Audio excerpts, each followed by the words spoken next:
let's talk about Nvidia Broadcast.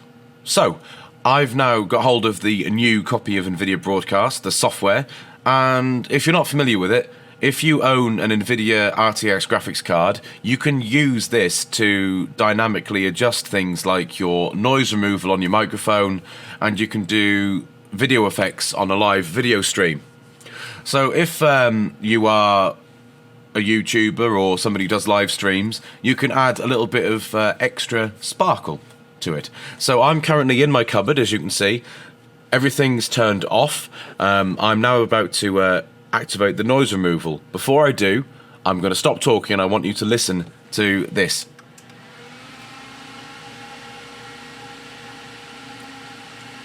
So that's my fan currently running. I have a PC running in the background. It's quite noisy in the cupboard. I'm just going to turn the fan down a little bit. You should still be able to hear it. And now I'm going to activate noise removal. Okay, so noise removal is now on. And I found that this does such a good job. It just removes all external noise. It's amazing.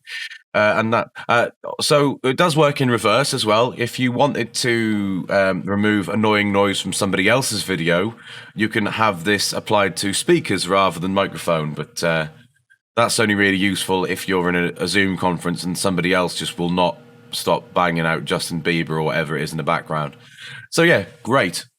So that's really good for audio. Now, the recent addition now does things for your camera. So I'm now going to activate background blur.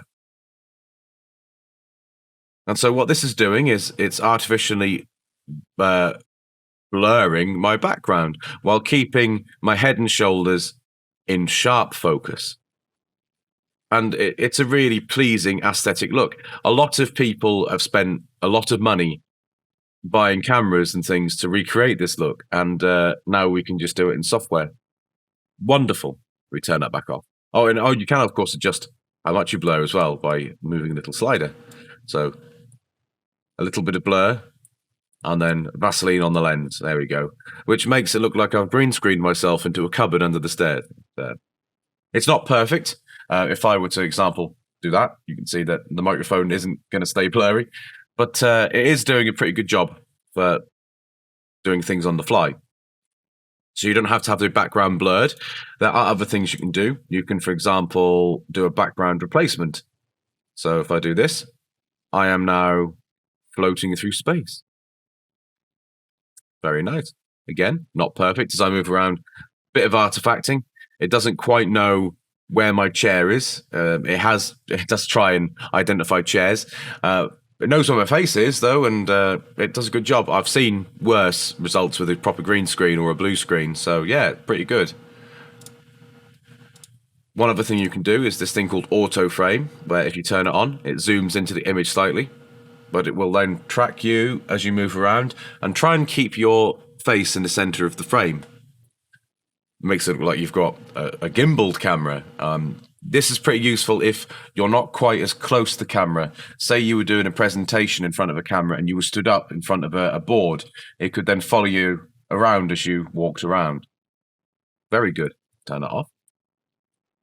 So the last thing this can do, and again, this is a very useful trick, is this can do background removal.